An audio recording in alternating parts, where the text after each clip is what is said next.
Sanjay, in your book, you talk about the idea that what we used to think of as the lines between life and death, this black and white thing, is changing. Yeah, I mean, we have this sort of conventional wisdom that it's sort of a binary thing. One moment you're here, the next moment you're not. And I think scientifically we know that's not true. Death is very much a process. Things happen in the body, things happen at all different levels of the body.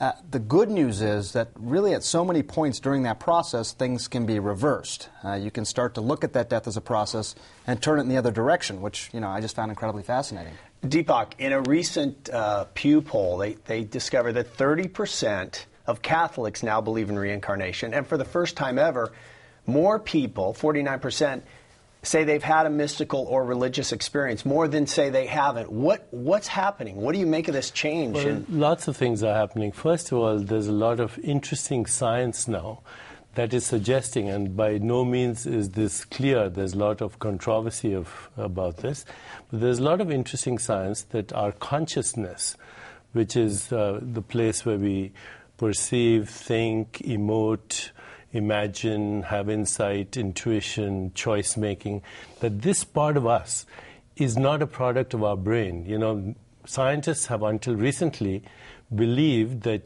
just like your gallbladder secretes bile and your pancreas secretes pancreatic juice, your brain secretes imagination. So you're separating the brain and the mind. Yes, the mind, that consciousness, the one I'm talking to right now, is not a product of the brain, but is localizing itself through the brain. Just like people who are seeing us right now on their screens, we are not in their television boxes. We are coming through these airwaves, and they're perceiving us, but if they open the box, they won't find Deepak or Jeff or anyone there. So if I look inside you, I won't find your soul because it's not there.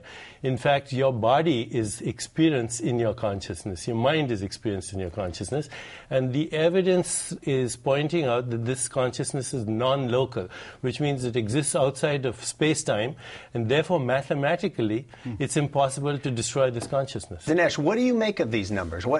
You've studied this. It's a big shift in philosophy of how people are looking at life after death. I think the issue is absolutely huge, and a friend of mine who got cancer recently made the observation to me that when something like this happens, you discover that the normalcy of your everyday life is a bit of a sham, because we live life as if we're never going to die, and then suddenly we have to confront that. The question of whether something comes after death, whether you're a believer or whether you're a skeptic, you're going to have to wonder about that. It's going to make a lot of difference in how you live now. And I think what makes our time exciting and unique is that now there's actually some evidence about all this.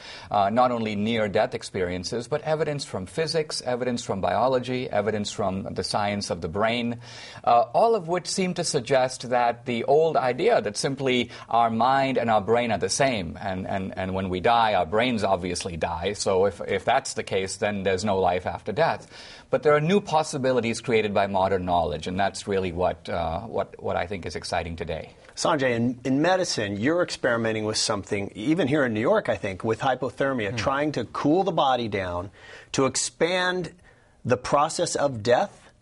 Well, for doctors and any healthcare professional, it's really about trying to buy time. So if you buy into this idea that death is a process, it doesn't happen just like that. So the thing we're used to hearing, which is in the medical room, the doctor says, time of death, 318. That's right. That's exactly right, Jeff. And it was a profound experience that I had as a medical student when I watched this person come in, a patient who was around the same age as me, after a car accident, and everyone was working on him, the trauma surgeons, the neurosurgeons, everybody. And at some point, literally, someone said, okay, time of death 234. And I remember thinking, that's it? I mean, it just seems so arbitrary even back then. And I think in many ways, that's been the hunt for me. That's what I've been searching for. But with regard to hypothermia, it's this idea that, look, if your heart has failed, you have one of two things that you can do. You can either restart the heart to get oxygen through the body, or you can decrease the demand of the body for that oxygen. Hypothermia sort of decreases the demand. It sort of lowers the set point a bit, buying doctors and healthcare team more time. And Deepak, if that's right, then it ties into what you believe, I think, which is that life and death is just, there is no beginning or end. It is this long continuum. Birth and death are space-time events in the continuum of life. So the opposite of life is not death. The opposite of death is birth, and the opposite of birth is death, and life is the continuum of birth and death, which goes on. And life is as he said, it's a process. It's one process. It's perception, cognition, emotions, moods, imagination, insight, intuition, creativity, choice-making. These are not the activities of your networks. You orchestrate these activities through your synaptic networks. But if I ask you to imagine the color red or look at the color red, there's no red in your brain. There's just electrical firings. What's the relationship between the subjective experience you have in your consciousness and what happens in the brain? This is what is called the hard question in science today.